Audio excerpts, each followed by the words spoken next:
Okay, decision makers. So apparently someone's out here giving terrible advice. So let's get into it. I don't believe in the whole 2-week notice thing. Oh, why am I giving you 2 weeks to let you know that I'm leaving when if you were going to fire me or lay me off, you would let me know that same day? Oh, I need to set boundaries. So the same respect that you would give me, I'm going to give you back. Jobs and corporations don't treat us with the same respect and loyalty that they expect for us to give them. If you want me to give you 2 weeks, I need you to at least give me a month to get my life together, because a lot of people have children, elderly parents or grandparents that they have to take care of. A lot of people are on disability. A lot of people are preparing to have a family. A lot of people are probably on the verge of an eviction notice or homelessness. So the same respect and loyalty that you want me to give your brand, I need to feel that. And if not, y'all gonna get the same immediate notice that you would give me. I hope that reaches every HR office globally. What's up, guys? It's Bad Decisions, where we watch people make bad decisions. It's your boy Shern. It's your man Jay. For starters, I'm going to say this is some of the worst advice I've heard in a very long time, but I'll get into the reasons why. Do most jobs have advantage over 100% of people?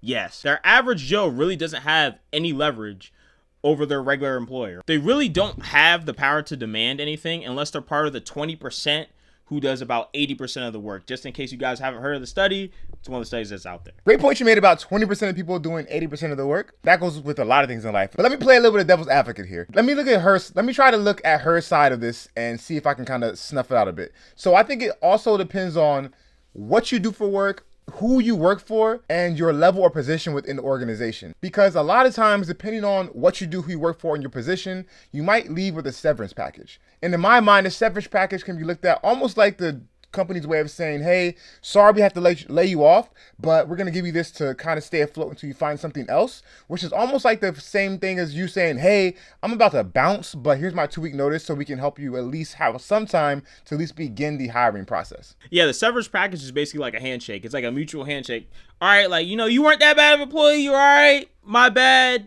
A little bit of bread. I get it. Yeah. One of the biggest problems I kind of have with this mindset is that your reputation means everything. So I know a lot of people think like, okay, I'm not going to give a 2-week notice. You think you're really giving the middle finger to your management and to your company and to the superiors up top. But honestly, you're really giving the middle finger to all the coworkers that you work with, because you think about it, like your coworkers are the ones that's going to be picking up the slack that you're doing. And if you at least like one of your coworkers at your company, like, I mean, you're pretty much putting them in a hard situation. They're doing twice as much work, and they're probably not gonna get paid for it if we're being real. Because a lot of companies don't even like doing overtime now. The other thing is, right, not every industry is the same. Some industries are relatively small, and not everybody remembers what everybody's name is, right? So you might not remember, Sally in marketing or Bob in accounting, but everybody remembers the person that screwed them over. So overall, I agree with your point about everything you're saying.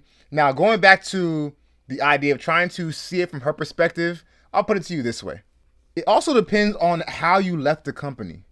So were there mass layoffs and, you were called to a meeting one day out of nowhere and your manager says, hey, by the way, you, and you are all being laid off today? You're fired. To me, that's kind of grimy, and I get where she's coming from that perspective.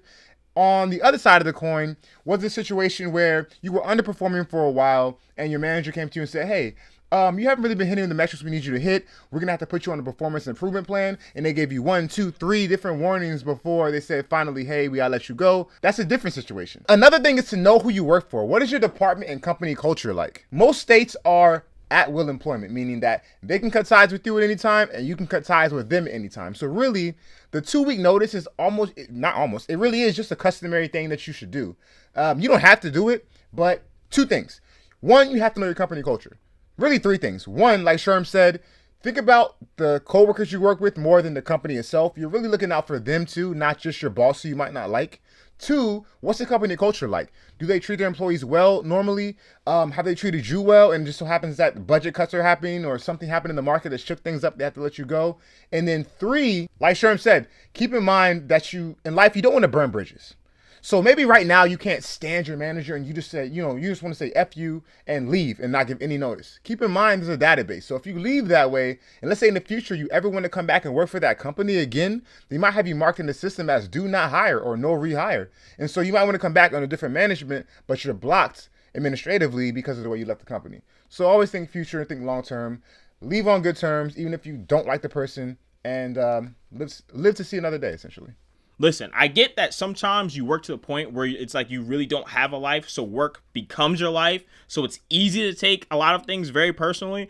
But one thing I like to say is that you got to learn how to separate your feelings from actual business, because it's one of those things, right? You ever heard that saying that there's no permanent enemies in business? Because nobody's telling you to sacrifice your morals or your beliefs.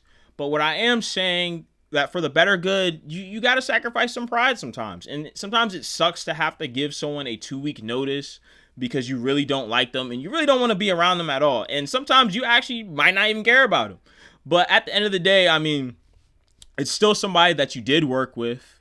Your reputation does matter. History does matter. And nobody wants to be that one person who's known as the worst worker. Everybody has someone at their company. There's somebody at someone's company that they're known as a slacker. Nah, get out of here with that. They're known as a slacker. They're known as somebody who doesn't get the job done. And they know when that person works that day, everybody else got to put in 100% more effort. Don't be that person. So the moral of the story, guys, is just do what you got to get done. Don't have to throw a wrench into it. She's giving really terrible advice. I would suggest not taking it. Unless you listen, if you're Elon Musk in it, right, and you can do whatever you want, and your name's in articles, or you could be Kanye West, and Adidas now they gotta come and work with you. Cool, do whatever you want. But until you're at that level, I don't suggest it, and I don't suggest you follow this girl's advice. I mean, my bad. Follow this woman's advice because this is ridiculous. So, any closing thoughts? Good decision, bad decision? I'm gonna say it's a bad decision. No, I'm gonna go with bad on this one. Okay. All right, guys. So, if you liked our decision, leave a like, comment, and subscribe. And if you think we're absolutely, then let us know and leave a like, comment, and subscribe. All right, decision makers, we're out, and let us know what you guys want us to review next. All right.